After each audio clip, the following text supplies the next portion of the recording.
amigos de Oriente Occidente y del GISEM. Estamos muy felices de participar con ustedes de este workshop que están haciendo. Y hoy estoy acá con mi profesora de yoga, Ellie, y les vamos a hablar un poquito sobre qué es lo que hacemos acá en yoga. Hi Ellie, would you like to introduce yourself to my friends in Argentina? Namaste and hola. I'm very happy that Mila asked me to participate in your workshop, that we could participate in your workshop. This wonderful technology that brings us together, that's uniting, that's yoga, yoga through the ether here. And we're very happy that we can speak today about the Yoga Sutras. We've been practicing yoga together here for the last 2 years. 2 years, having a wonderful time meditating, doing asanas, pranayam, reciting, learning the Yoga Sutras and studying the Bhagavad Gita together. Yes. So it's a real pleasure to be here. I've been studying yoga for about 15 years.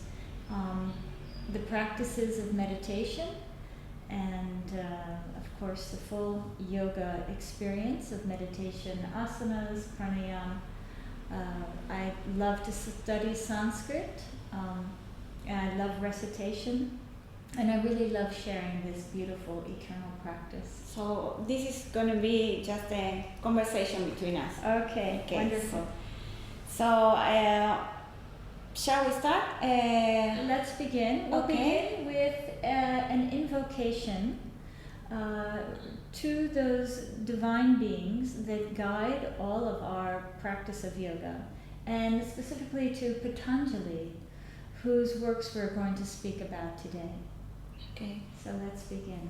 Let's begin. Well, if you'd like to recite Om with us, you may. Yes. And if you know the words and you know this recitation, please chant along. Thank you.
Me inclino hacia los gurús que despiertan a la idea de la felicidad del ser puro, que eliminan el engaño causado por la hierba venenosa de una existencia condicionada.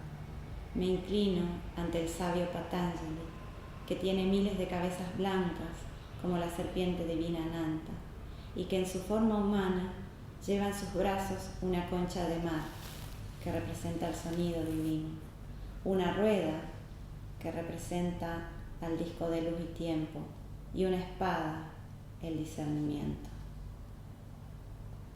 Okay, thank you. So today we're going to speak about Patanjali and Patanjali's sacred scripture, Yoga Sutras. A little bit about Patanjali first. Patanjali was an enlightened being who brought us the Yoga Sutras.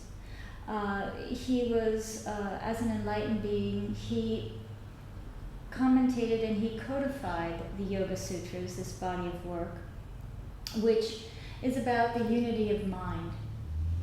He also wrote about Ayurveda, unity of body. And he also wrote commentary on Sanskrit grammar. So he speaks about the unity of speech. So he's an enlightened being who brought us unity of mind, unity of body, and unity of speech. And he brings us these sacred works that help support us in our yoga practice. His name, Patanjali, Pat from the root to fall, Anjali meaning an angel or an enlightened being, something falling, a prayer that falls. Apparently his mother prayed for a child, and through mystical powers, this child was brought to her. Patanjali is considered the incarnation of Adishesha, which is that serpent lying on the bed of Vishnu. Vishnu lies on this bed of Adishesha. What represents this serpent? This represents the support of the world, support of consciousness, you might say, and it's Vishnu's vehicle. So it's the idea that Patanjali, as the incarnation of Adishesha, is sent as support for Ananta, that beginningless, eternal practice of yoga. So we, in all of this eternity, we receive this support. So with this framework, Patanjali is that vehicle that bestows that to humanity, that support for our rise from ignorance to enlightenment. This was codified and compiled, these Yoga Sutras, somewhere between the 2nd century AD and the 5th century. It's not exactly sure when this was compiled, but he was the great compiler. And what are Yoga Sutras? Yoga means to unify, and Patanjali describes yoga is chitta vritti nirodha. It's when the mind, the chitti, is the fluctuations of the mind, that scattering of the mind, comes into nirodha, comes into one point, and the mind stops. And the idea is that our energy is always scattered, and our mind is scattered, and our thoughts are scattered. When we can bring the mind into a single point, it's like a clear lake. We can finally see way down deep into the gems of supreme consciousness that are our own inherent nature, that lie within us. Otherwise, we just experience waves on an ocean, and we experience suffering. So yoga is that unity of mind, intellect, ego, all the senses coming into one point, which is our own supreme essence. And sutra, sorry, you might ask, so what is sutra? No. Yes. I'm getting ahead of myself. So sutras are stitches. So the way that the Yoga Sutras are presented are in short, pithy phrases. And these are phrases of truth. And it makes it so that the practitioner can easily remember what the truths are. And sutras are actually, you could think of them as threads stitching together a tapestry of consciousness. And it's a beautiful way to think about it, because we want to think about the unity and this wholeness that yoga practice brings. So we're stitching together threads of consciousness. And traditionally, this was presented through an enlightened being to his students orally, in a way for these students to remember and to understand and to experience practices of meditation. So the Yoga Sutra is actually a manual and a guide for all of us as to how to practice meditation. Practical guide. Yes, it's a practical guide. It gives us knowledge and it gives us experience, so that we get the knowledge through the scripture, but then we go into the laboratory, which is our own meditation practice, and we experience these teachings and this knowledge. Okay.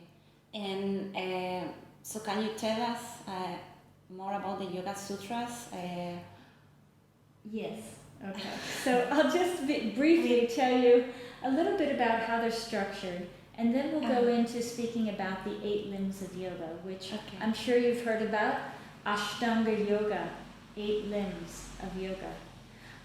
So the Yoga Sutra is divided into what's called 4 padas, 4 chapters. The first one is Samadhi.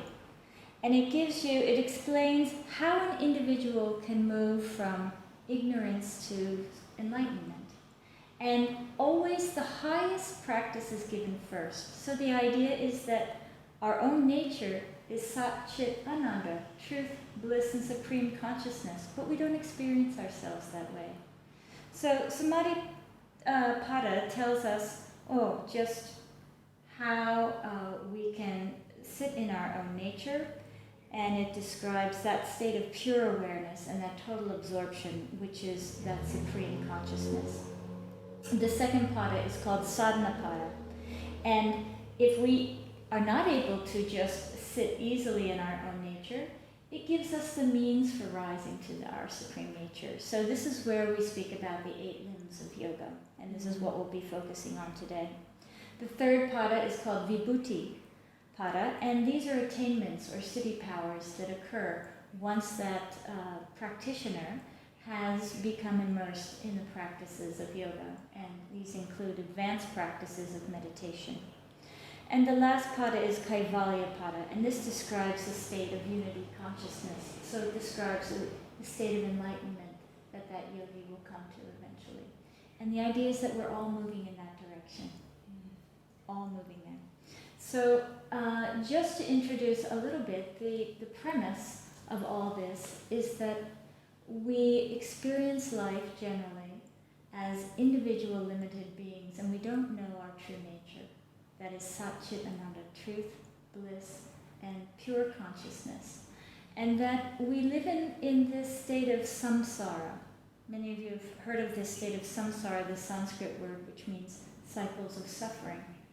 And you can think of it as a 6-spoked wheel. We have dharma, our virtues, and adharma, our vices. With our virtues, we become attached and we gain pleasure. And we gain attachment to those pleasures, and they make us happy. Through adharma, through our vices, we experience suffering, and we have aversion to our suffering. So the idea is we're always spinning in this wheel of attachment, aversion, suffering, pleasure, good, bad. We're always in this state of duality. So how is it that we can come away from this state of duality? How can we come to unity when we always experience this duality and this limitation within ourselves? And this is what we'll talk about in the second pada, in Sadhana Pada, with the limbs of yoga. Here Patanjali gives us a means for how we can come out of this wheel of suffering. So we'll begin with what those 8 limbs of yoga are, and you've probably studied in your yoga classes in your texts about that. We've spent quite a bit of time looking at the Yoga Sutras, but just to go over again, the 8 limbs of yoga. We have the yamas, the niyamas, we have asana, pranayam, pratyahara, Dharna, Dhyana, and Samadhi. These are 8 limbs. So we'll begin speaking about the yamas. And the word yama means restraint. It's actually the first set of guidelines given, and within the yamas there are 5. I just want to introduce yama, the word yama, briefly. Yes. Yama, meaning restraint, also means the Lord of Death. And that might put people off. Sometimes you see this very frightening face, fanged, frightening, this Lord of Death, this Yama. The idea behind Yama is that what is dying? What is dying is individual ego. Okay, so feeling ourselves in limitation, feeling ourselves as the doer of all action. And why does Patanjali talk about yamas first? Is that these yamas are something that aren't exactly commandments. They're not exactly thou shalt nots if we compare it to Christianity and commandments. There's something much bigger than that, much more subtle. We know if we say, I will not do that, or you should not do that, what happens? The first thing is that we want to do it. We want to do it. Yes. So we kind of know that commandments don't really work for us. They can't be forced. If they force them, it might be something that happens superficially on the outside, but what we want in yoga is internal transformation. So the yamas are something that have to arise almost spontaneously on their own. We can't force it. And they occur by practicing yoga. We come into this state where we come to them naturally. So they must occur naturally because actually these virtues are within us. We can't force them. So let's take a look at them. Let's see. Let's start with the first of them. Is Ahimsa. So within the yamas there are actually 5. We have Ahimsa.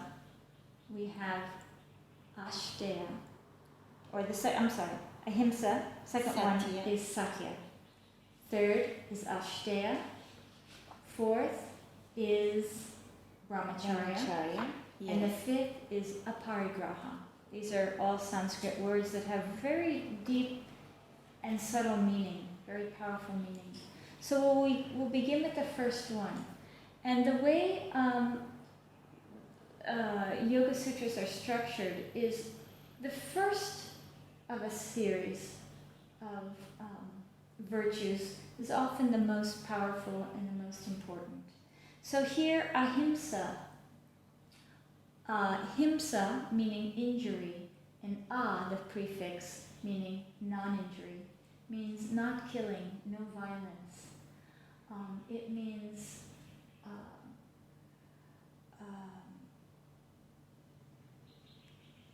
means non-injury in thought, word, and deed. And it's actually much bigger than that. It's this idea of encompassing a love that's so great that the practitioner sees himself or herself in all beings and has this feeling of deep compassion towards all life. And this becomes the root of all these yamas. It's rooted in this idea of ahimsa, non-injury in thought, word, and deed. What can we say? Central to this is a vegetarian diet. By not occurring injury on any animal, we're not imbibing that tamasic quality of injury into our own bodies. still speaking about ahimsa. So the idea is that violence and injury arises out of a feeling of not being full. It arises out of a feeling of fear and anxiety, lack of faith. So when we insert compassion and ahimsa, non-injury in thought, word, and deed, it has a purifying effect on the physiology and the environment. And there are many stories about yogis who live in the forest who, after practicing ahimsa and meditation for a long time, the animals come out of the forest and they don't fight each other. There's peace in the environment. An example of this might be the Jains. They take this to a really extreme level. They wear a mask on the face so they don't breathe in and kill an insect. They sweep the ground before they walk so they don't step on a bug or a worm.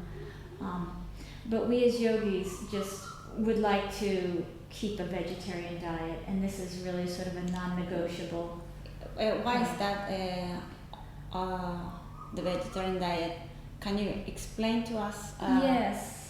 Yes, the reason for this is that we want to keep this very sattvic, this very pure temple, this body. This body is the temple for our gaining enlightenment. And when we eat meat, we're eating that fear and that anxiety of that animal that was slaughtered. And it's not practicing ahimsa. We're practicing injury, and it has a karmic effect on us if we then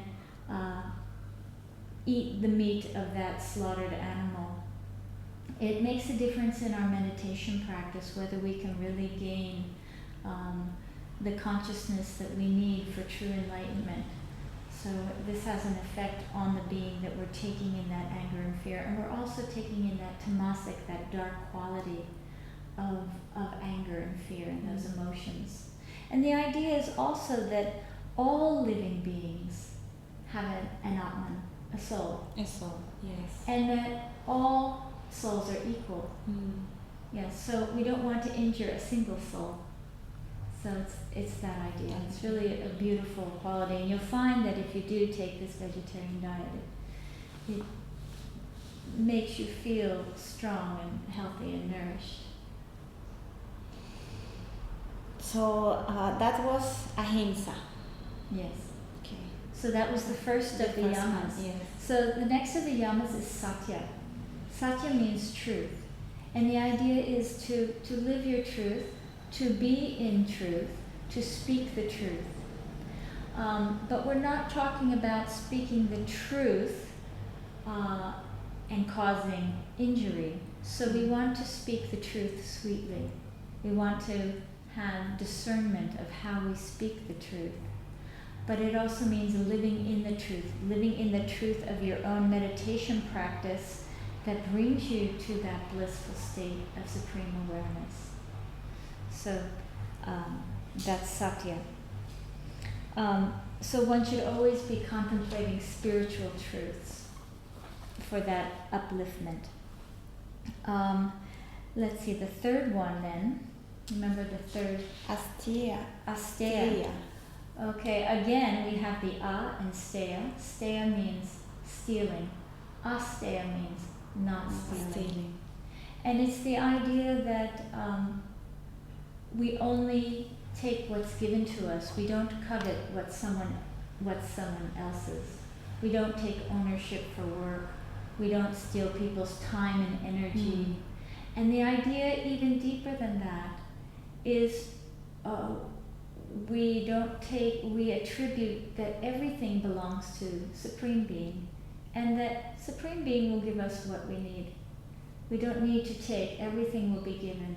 So it's an idea of having faith that all our needs will be supported.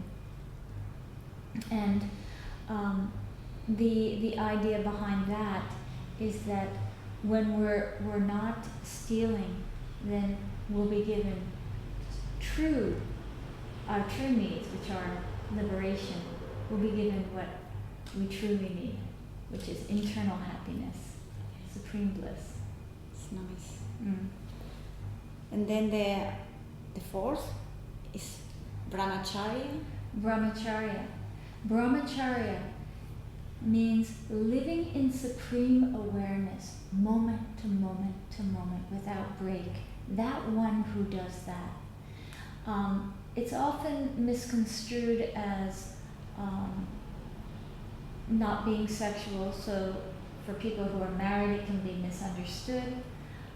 It means celibacy, but it means one-pointed awareness on supreme.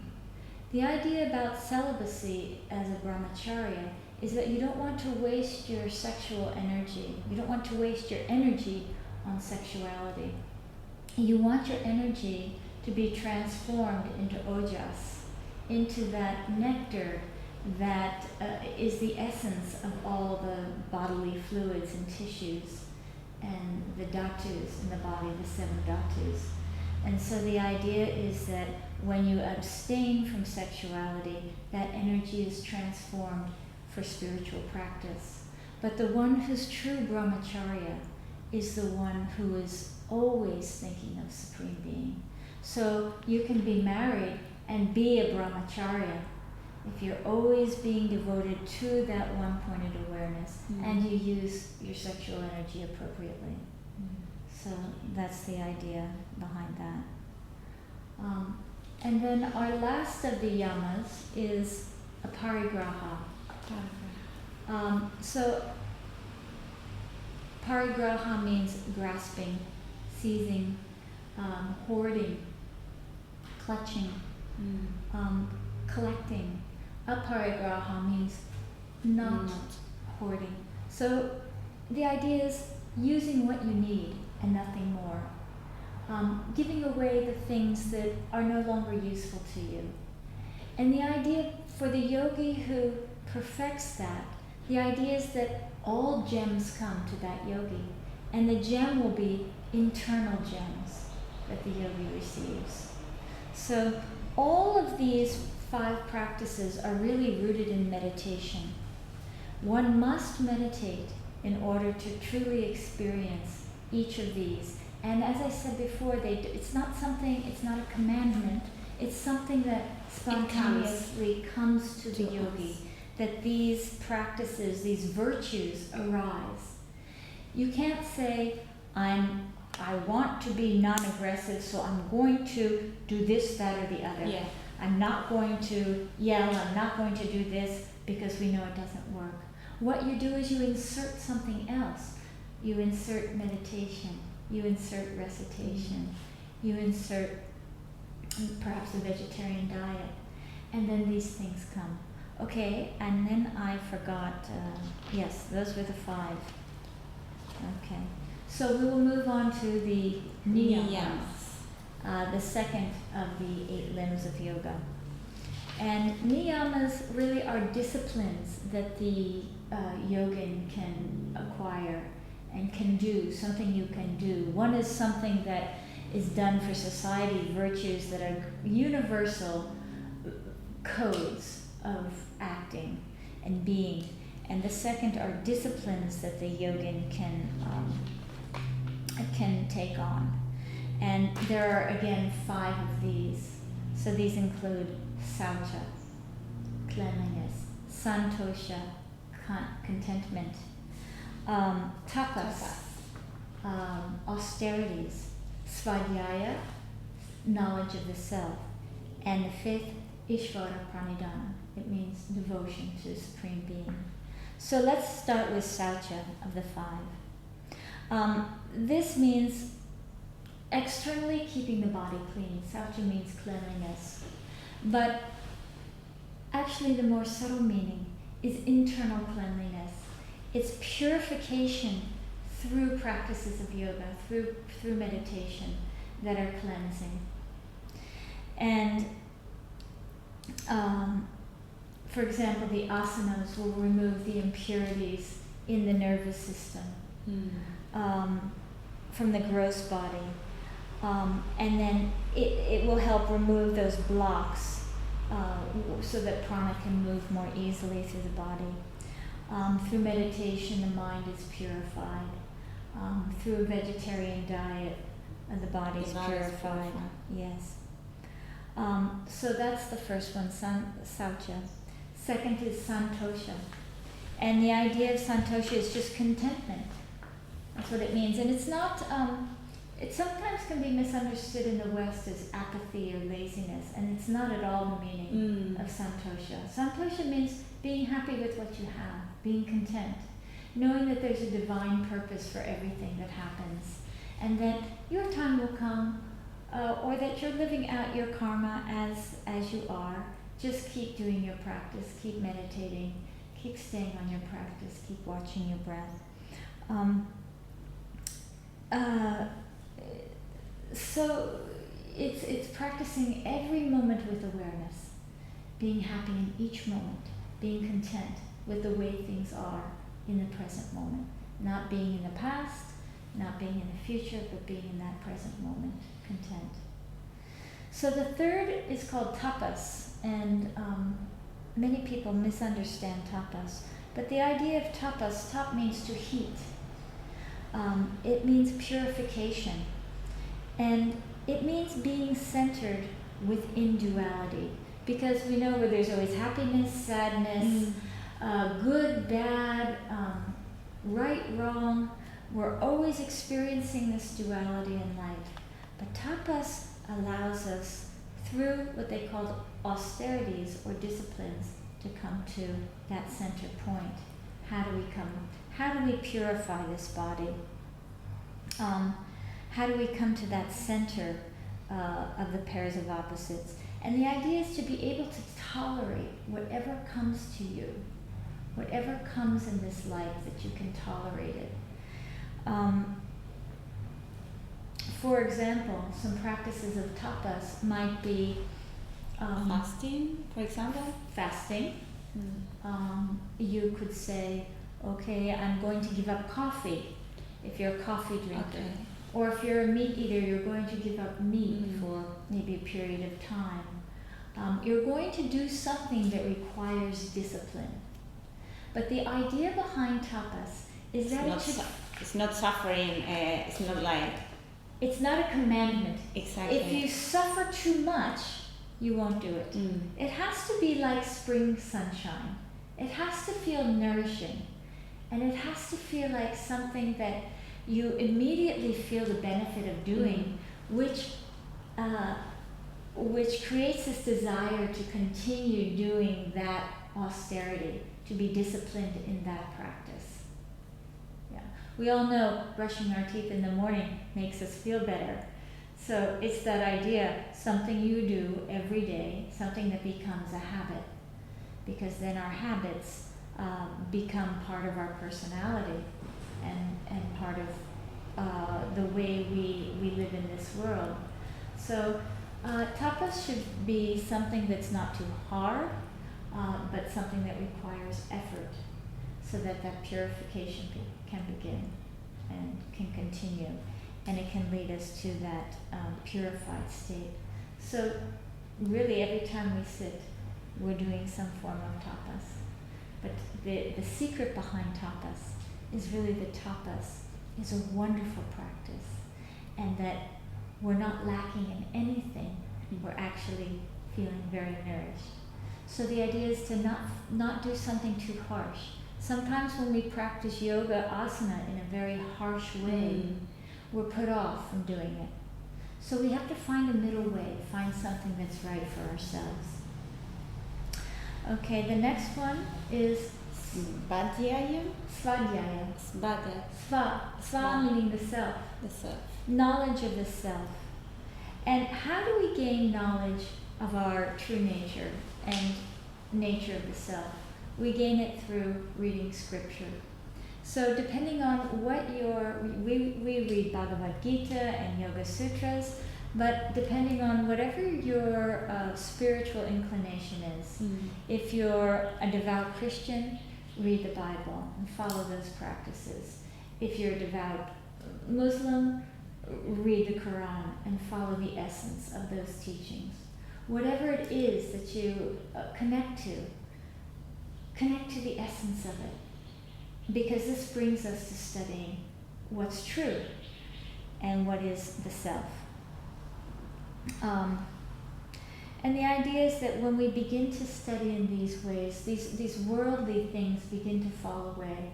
Our attention is no longer drawn outside of ourselves, but we begin to internalize. We're not grasping for everything on the outside. We begin to learn about truth, and then we begin to experience it for ourselves.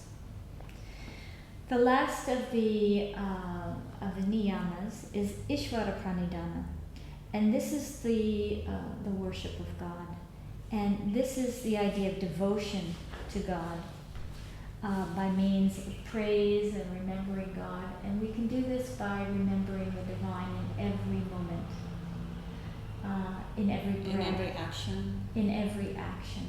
That we don't attribute any of the actions that are done to ourselves, but that it all comes from Supreme Being. None of it is our own doership.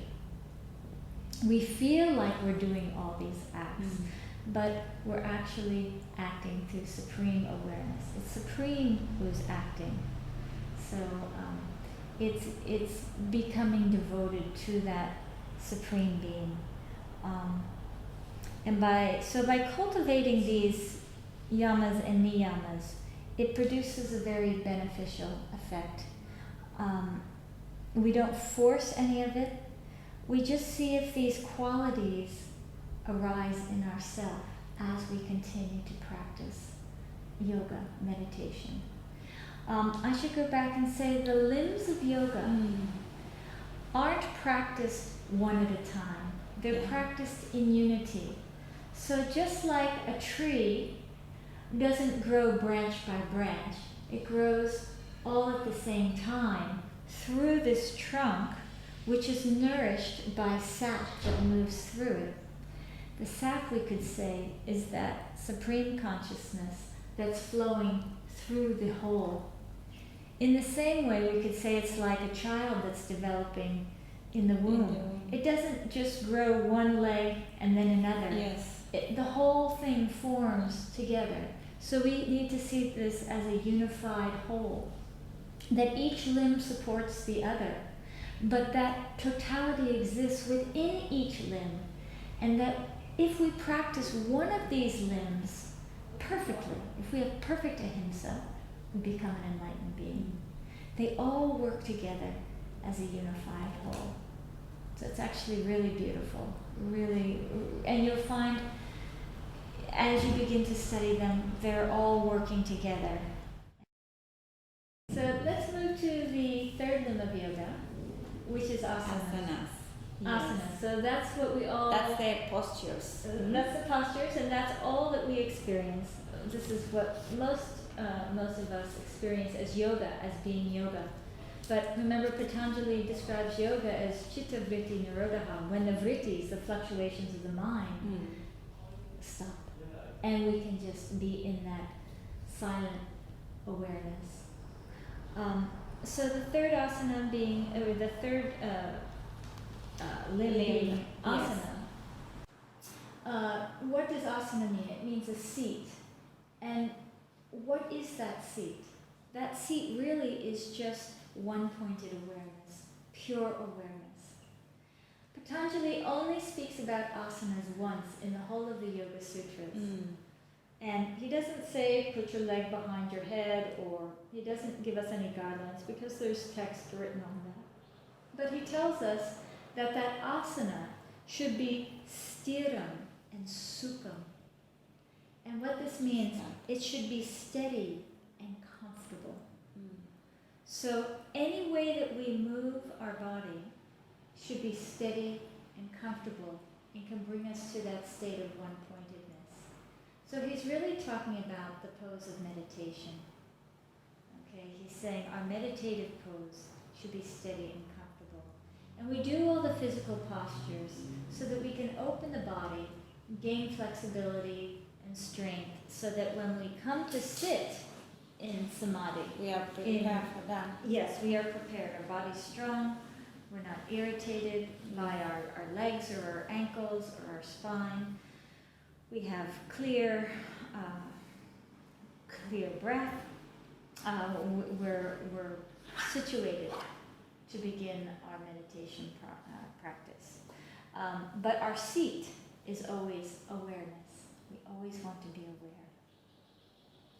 And so sitting firmly is really a prerequisite for fixing our mind, because if we can't sit firmly, our mind will move in all directions.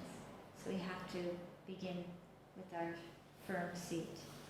Okay, the ultimate seat is liberation. Liberation. Yes, moksha. So this is the ultimate stiram sukham, when we sit in that pure awareness and we That's never our come goal. out of it. That's our goal. Yes. That's our goal. Exactly.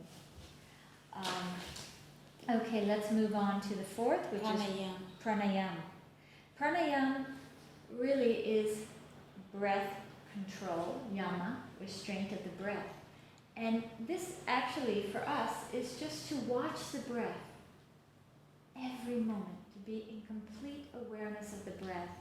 Not just the gross prana, not just the breathing in and out, but the gap between the breath, between at the end of the inhalation and at the end of the exhalation, that we're steady on that. We never come away from it throughout our day.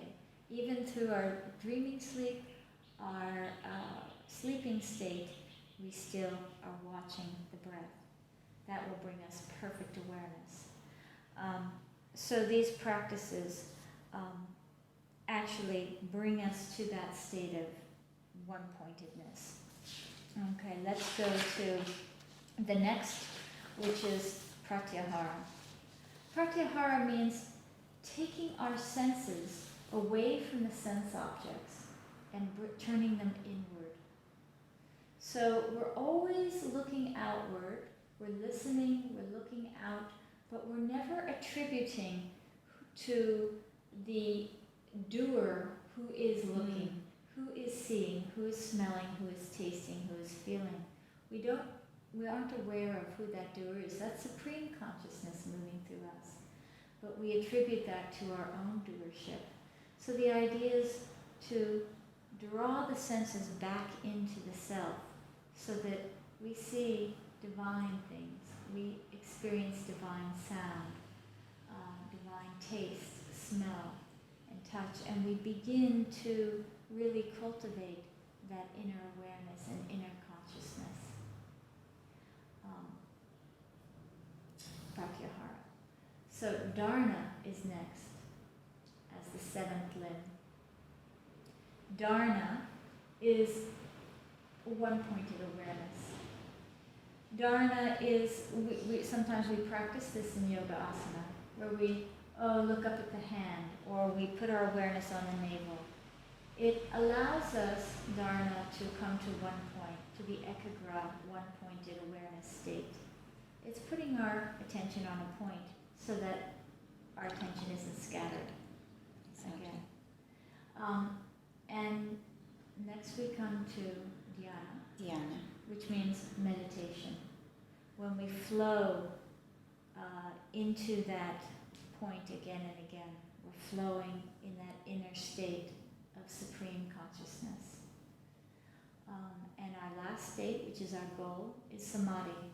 Sama and di, same mind, same intellect. When the intellect is one-pointed and completely absorbed within itself. When we're completely absorbed in that ocean of bliss and we don't come out, and we're thoughtless but completely aware. That thoughtless state of pure awareness is samadhi. And as practitioners, we want to be in that state, not just in our sitting meditation. So this is the state we want to achieve. Not only in our sitting meditation, but in our day-to-day practice, in our movement through our day. So I just want to say also that these 8 limbs really are ways of removing these obstacles to our true nature. Ignorance, we're ignorant beings, we're not enlightened beings, but we're ignorant of our own nature, which resides within us. And the idea is that the only thing we can do is insert meditation so that we can continually purify, so that the obstacles that keep us from knowing our true nature can be removed. And it's a bit like just parting the clouds.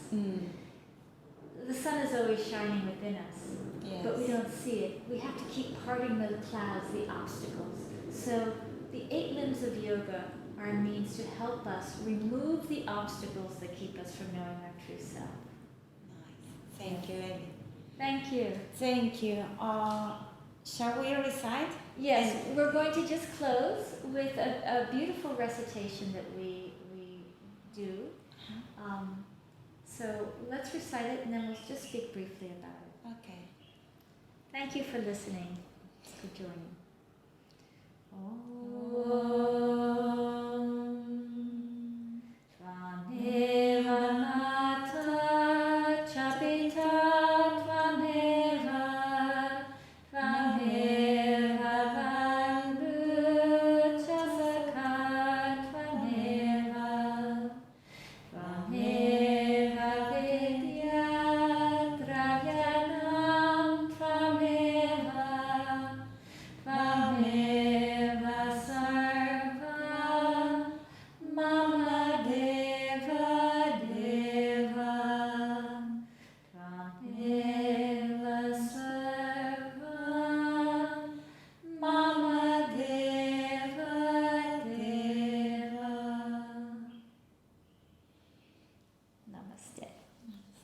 Señor, tú eres mi madre, tú eres mi padre, tú eres mi familia, mi amigo. Toda mi sabiduría viene de ti. Tú eres mi fuente de abundancia, eres mi todo, mi Dios supremo. Thank you. Gracias. Gracias.